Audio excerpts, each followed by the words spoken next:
मेरे प्यारे साथियों नमस्कार है, स्वागत है, अभिनंदन है अपने YouTube चैनल BSCB संग्राम में। साथियों आशा उम्मीद करते हैं कि सभी साथी मस्त और स्वस्थ होंगे और मन लगा कि आप सभी को पढ़ाई कर होंगे। चलिए साथियों, तो Bihar board class 10 science VVI objective question 2026 final exam का जो VVI ऑब्जेक्टिव क्वेश्चन है वो मैं अभी इस वीडियो के अंदर में बता देता हूं। चलिए, तो आप सभी का प्रीवियस ईयर क्वेश्चन पेपर ही करवा रहा हूं अभी, और उसके बाद जो आने वाला बोर्ड एग्जाम में क्वेश्चन आएगा वो मैं बताऊंगा और वही क्वेश्चन लग जाएगा आप सभी का। प्रीवियस ईयर कर लीजिएगा तो उसी से क्वेश्चन आप सभी का बहुत बढ़िया से लग जाएगा, क्योंकि हर साल मेरा क्वेश्चन लड़ता है और अक्सर बहुत सब बच्चे ही लोग कमेंट्स करते हैं कि सर आज का क्वेश्चन ये मैच कर गया है। तो चलिए बच्चों, तो आज हम स्टार्ट कर देते हैं। सबसे पहले क्वेश्चन क्या कह रहे हैं। पहला क्वेश्चन आपको उत्तर लेंस की क्षमता होती है। उत्तर लेंस की क्षमता होती है, क्या होती है? धनात्मक होती है, ऋणात्मक होती है, कभी धनात्मक होती है या ऋणात्मक होती है, और इनमें से कोई नहीं होती है। चलिए, तो इसका आंसर आप सभी लोग जल्द से जल्द कमेंट कीजिए, हम आंसर बता देता हूं। चलिए, ठीक है। चलिए, इसका आंसर होगा धनात्मक होती है, ठीक है। जैसे उत्तर लेंस की क्षमता जो होती है वो धनात्मक होती है। चलिए दूसरा क्वेश्चन पे आते हैं, आइए।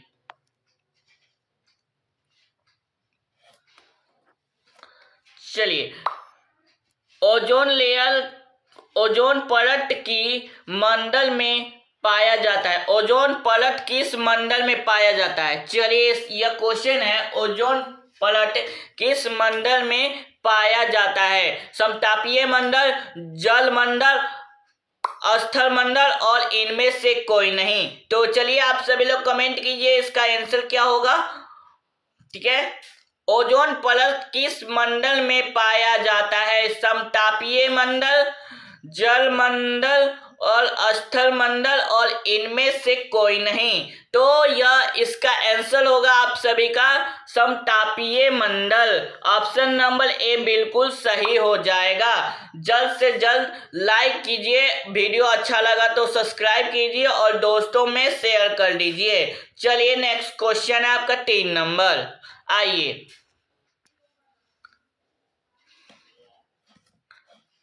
चलिए 3 नंबर क्वेश्चन क्या कह रहा है? आवर्त सारणी में कितने वर्ग होते हैं? आवर्त सारणी में कितने वर्ग होते हैं? चलिए 6 होते हैं, 7 होते हैं, 8 होते हैं और 18 होते हैं। ऑप्शन नंबर डी बिल्कुल सही है, 18 होते हैं। चलिए, वीडियो अच्छा लगा तो लाइक कर दीजिएगा, ठीक है, और दोस्तों में भी शेयर कीजिएगा, ठीक है। चौथा क्वेश्चन है आपका, भोजन का पाचन किस प्रकार की अभिक्रिया है? भोजन का पाचन किस प्रकार की अभिक्रिया है? उपचय अभिक्रिया है, अपचय अभिक्रिया, संयोजन है और विस्थापन है। बताइए इसका आंसर क्या होगा? उपचयन अभिक्रिया है, ठीक है। ऑप्शन नंबर ए बिल्कुल सही है, ए आंसर इज करेक्ट, ठीक है। चलिए नेक्स्ट क्वेश्चन है, आइए।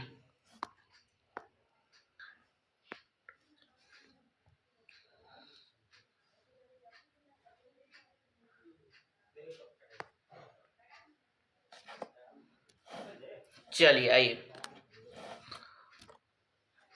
एंड्रोजन है। एंड्रोजन क्या है? एंड्रोजन क्या है? नलिंग हार्मोन है, स्टिलिंग हार्मोन है, पाचन रस है, इनमें से कोई नहीं है। बताइए। नलिंग हार्मोन है, ठीक है। एस्ट्रोजन जो होता है, एस्ट्रोजन नलिंग हार्मोन है, ठीक है। और चलिए आगे चलिए, 6 नंबर क्वेश्चन है आपका। चलिए 6 नंबर क्वेश्चन है, मानव हृदय में कितने कोष्ठ पाए जाते हैं? मानव जो हृदय होता है उसमें कितने कोष्ठ पाए जाते हैं? 2 पाए जाते, 3 पाए जाते, 4 पाए जाते, 5 पाए जाते। चलिए कमेंट्स कीजिए आप सभी लोग। ठीक है, यह क्वेश्चन हम लोग करवा दिए हैं। सभी क्वेश्चन अब PYQs आ रहा है आप सभी के बीच। ठीक है, तो इसमें 4 कोष्ठ होते हैं। ऑप्शन नंबर सी बिल्कुल सही है। और टारगेट 19 बैच आ रहा है अभी तुरंत। ठीक है, जो आप सभी के बोर्ड एग्जाम में 450 प्लस नंबर गेन करवा देगा। ठीक है, चलिए आप टॉप भी कर सकते हैं। मैग्नीशियम पाया जाता है। मैग्नीशियम किस में पाया जाता है? क्लोरोफिल में, लाल रक्त कण में, श्वेत रक्त कण में और लवण में। चलिए आप सभी लोग जल्द से जल्द कमेंट कीजिए इसका आंसर क्या होगा। चलिए इसका आंसर होगा क्लोरोफिल में पाया जाता है। क्या पाया जाता है? मैग्नीशियम पाया जाता है। क्लोरोफिल में मैग्नीशियम पाया जाता है। आई होप आप सभी को समझ में आ गया होगा। तो चलिए नेक्स्ट क्वेश्चन पे आते हैं।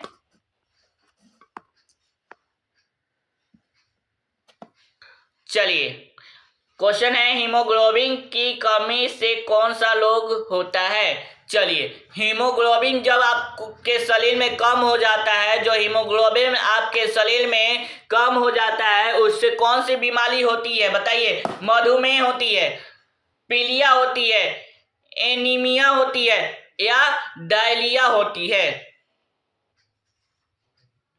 चलिए अब इसका आंसर आप सभी लोग जल्द से जल्द कमेंट बॉक्स में कमेंट कीजिए। ठीक है, हम आपका रिप्लाई तुरंत देंगे। ओके, तो चलिए, तो इसका हीमोग्लोबिन की कमी से कौन सा रोग हो सकता है बताए? एनीमिया हो सकता है। ठीक है, एनीमिया रोग है वो हो सकता है आपको। ठीक है, चलिए नेक्स्ट क्वेश्चन है, आइए।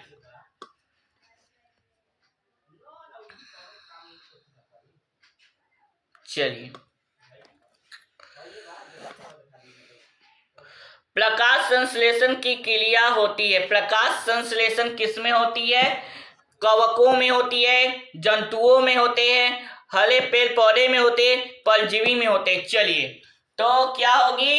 प्रकाश संश्लेषण की क्रिया होती है। किस में होती है? आप सभी लोग कमेंट कीजिए। तो प्रकाश संश्लेषण की क्रिया किस में होती है? कवक में होती है, जंतुओं में होती है, हरे पेड़ पौधे में होती है और परजीवी में होती है। चलिए ऑप्शन नंबर सी बिल्कुल सही है, हरे पेड़ पौधे में होती है। चलिए नेक्स्ट क्वेश्चन है, क्वेश्चन नंबर 10, आइए। मेंडल ने अपने प्रयोग के बगीचे में उगाए जाने वाले किस पौधे का चयन किया? देखिए, मेंडल ने अपने प्रयोग के लिए बगीचे में उगाए जाने वाले किस पौधे का चयन किया? साधारण मटर, गुलाब, आम और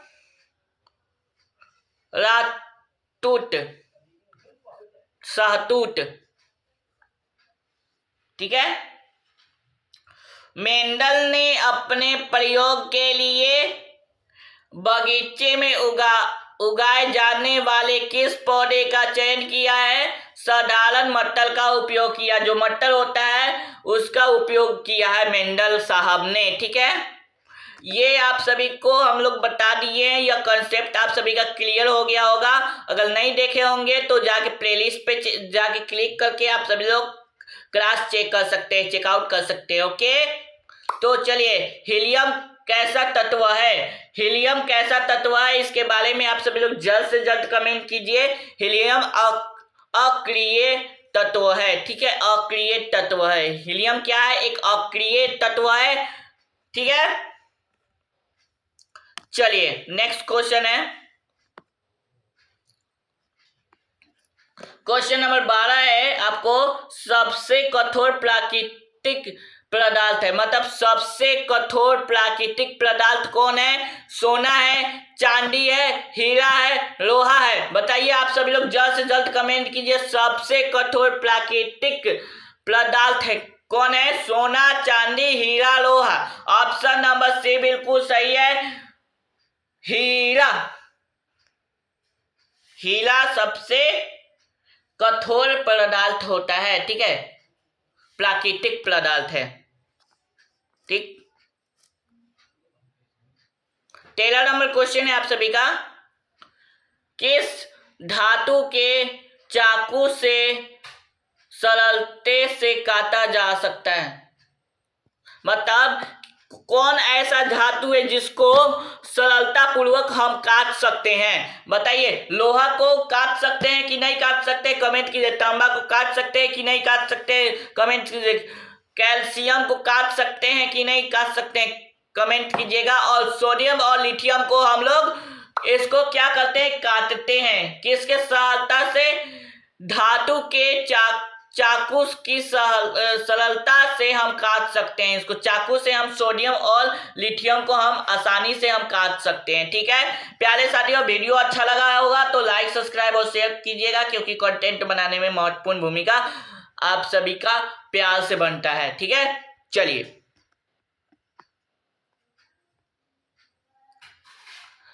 14 नंबर क्वेश्चन है, कौन सा धातु कमले के ताप पर द्रव अवस्था में होता है? देखिए, कौन सा धातु कमले के ताप पर द्रव अवस्था में होता है? द्रव अवस्था में कौन होता है? ब्रोमीन होता है, पारा होता है, तांबा होता है और एल्युमिनियम होता है, ठीक है। तो आप सभी लोग कमेंट कीजिए कौन सा आंसर सही होगा। ऑप्शन नंबर बी बिल्कुल सही होगा, पारा होगा, ठीक है, मरकरी, ठीक है। प्यारे साथियों, आप सभी को एक सूचना देना है, लास्ट में मैं दूंगा, ठीक है। चलिए नेक्स्ट क्वेश्चन है आपका, लोहा का परमाणु संख्या क्या होता है? मतलब एटॉमिक्स नंबर पूछ देगा, लोहा का परमाणु संख्या कितना होता है? 26 होता है, ठीक है। तो ऑप्शन नंबर डी बिल्कुल सही लगा देना है। और हाइड्रोजन, हीलियम, लिथियम 1 से लेके 30 तक आप सभी लोग आवर्त सारणी को याद कर लीजिएगा, काहे के लिए वही में से क्वेश्चन पूछता है और वही में से फंसबो करता है, ठीक बा। तो चली तो ओकला की याद कर ले हम जाए, ठीक बा। अब आगे चली ले और आगे बताई ले, चली।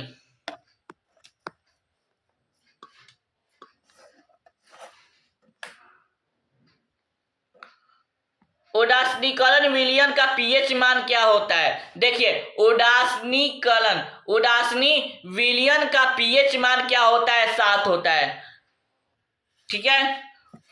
उदासीनी विलयन का पीएच मान 7 होता है। चलिए नेक्स्ट क्वेश्चन है, आइए। निम्नलिखित में से कौन अम्ल पीएच मान होता है? मतलब अम्ल का पीएच मान कौन होता है? निम्नलिखित में से अम्ल का पीएच मान है, बताइए।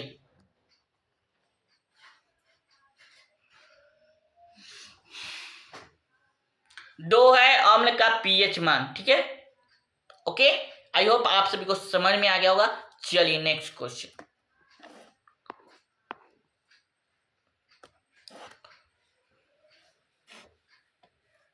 चलिए। सिल्वर क्लोराइड का रंग होता है, सिल्वर क्लोराइड का रंग क्या होता है? काला होता है, पीला होता है, श्वेत होता है, हरा होता है, बताइए। ऑप्शन नंबर सी बिल्कुल सही होगा, श्वेत होगा। चलिए नेक्स्ट क्वेश्चन है, क्वेश्चन नंबर 19 है। चलिए आइए, आप सभी लोग जल्द से जल्द कनेक्ट कर जाइए, ठीक है। देखिए, नमक का रासायनिक सूत्र के बारे में पूछा जा रहा है। नमक का रासायनिक सूत्र क्या होता है? सभी बच्चा नमक खाते होंगे तो आप सभी को मालूम होगा, NaCl होता है। चलिए, कौन कौन नमक खाते हैं तो जल्द से जल्द कमेंट बॉक्स में कमेंट कीजिएगा, हम उसका रिप्लाई पक्का देंगे। बस, आई होप आप सभी को समझ में आ गया होगा। चलिए नेक्स्ट क्वेश्चन,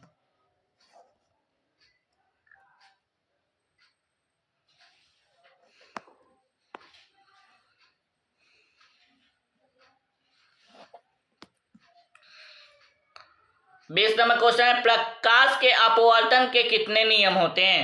प्रकाश के अपवर्तन के कितने नियम होते हैं? 2 नियम होते हैं, ठीक है,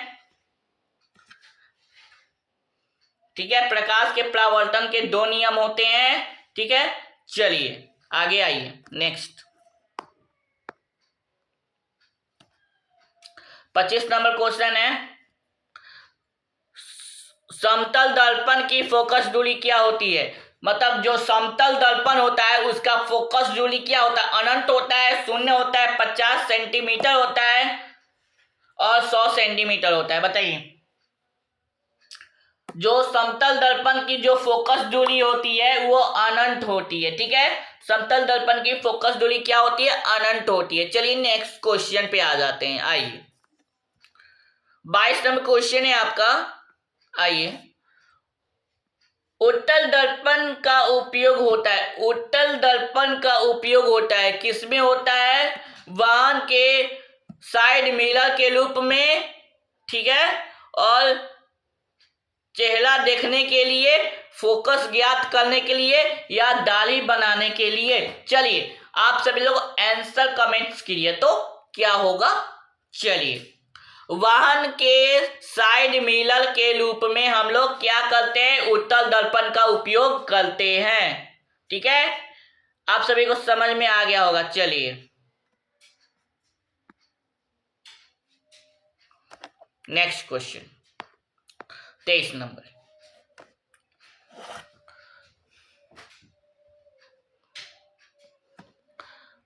सूक्ष्मदर्शी के लिए प्रकार का, रुकिए, सरल सूक्ष्म के किस प्रकार के लेंस का कार्य करता है? देखिए, सरल जो सूक्ष्मदर्शी के किस प्रकार का लेंस कार्य करता है? उत्तल लेंस, अवतल लेंस, उत्तल लेंस, अवतल लेंस, उत्तल दर्पण, अवतल दर्पण। जल्दी फटाक से कमेंट कीजिए तो आप सभी लोग इसका आंसर मैं दूं। चलिए, सरल सूक्ष्मदर्शी में किस प्रकार के लेंस का कार्य करता है? उत्तल लेंस का कार्य करता है। चलिए 24 नंबर क्वेश्चन आ गया है आप सभी के बीच। दाढ़ी बनाने में जो हम लोग दाढ़ी जो बनाते हैं ना, हजाम के पास जाएंगे, मतलब बार्बर के पास, ठीक है, वहां पे कौन सा लगता है? अवतल दर्पण। काहे के लिए? कि दाढ़ी बनाने में अवतल दर्पण का उपयोग क्यों किया जाता है? क्योंकि जब जाएंगे ना तो वहां पे पता चल जाएगा कि हाँ दाढ़ी बढ़ गया है, तो वहीं हजाम साहब क्या करेंगे? दाढ़ी बनाएंगे, कहेंगे दाढ़ी बढ़ गई बा, बना दी, तो कही लोग कि हाँ बना दी। तो चलिए, तो दाढ़ी बनावे में कौन सा दर्पण के उपयोग किया जाता है? चलिए इसका आंसर बताइए। ठीक है, प्रयोग होता है। दाढ़ी बनाने में कौन सा दर्पण का प्रयोग होता है? अवतल दर्पण का प्रयोग करते हैं दाढ़ी बनाने में। ठीक है, चलिए नेक्स्ट क्वेश्चन, क्वेश्चन नंबर 25। ये आज की आखिरी क्वेश्चन है, 25 क्वेश्चन हम लोग बताएंगे। ठीक है, पर डे 25 क्वेश्चन हम लोग पक्का बताएंगे। ठीक है, चलिए, किसी गोलीय दर्पण की वक्रता त्रिज्या 50 सेंटीमीटर है तो उसकी फोकस दूरी होगी, क्या होगी? मतलब कोई भी चीज है, मतलब कोई भी वस्तु है, कोई भी गोलीय दर्पण है कि उसका वक्रता त्रिज्या 50 सेंटीमीटर है। ठीक है, 50 सेंटीमीटर है तो उसकी फोकस दूरी क्या होगी? 25 सेंटीमीटर। क्यों? उसका आधा कर दीजिए, 50 का आधा कितना होता है? 25 सेंटीमीटर होगा। चलिए, इसका आंसर नंबर बी बिल्कुल सही है। प्यारे साथियों, वीडियो अच्छा लगा तो लाइक, सब्सक्राइब और शेयर कीजिएगा। ठीक है, तो देखते हैं और क्वेश्चन होगा तो बताते हैं। चलिए, तो प्यारे साथियों, क्या इंफॉर्मेशन था आप सभी के बीच मैं लेके आ गया हूं। चलिए प्यारे साथियों, टारगेट 95 बैच आ रहा है अभी आप सभी के बीच और 24 अगस्त को लॉन्च होगी आप सभी का टारगेट 90 बैच या 95 बैच आप सभी को उस दिन हम लॉन्च करेंगे, क्योंकि उसमें जितना भी ऑब्जेक्टिव सब्जेक्टिव क्वेश्चन है वो आप सभी को बता देंगे और वही क्वेश्चन आप सभी के बोर्ड एग्जाम में अवश्य लड़ेगा। ठीक है प्यारे साथियों, मिलते हैं नेक्स्ट क्लास में। तब तक जय हिंद, जय भारत, वंदे मातरम, all of you, take care, good bye.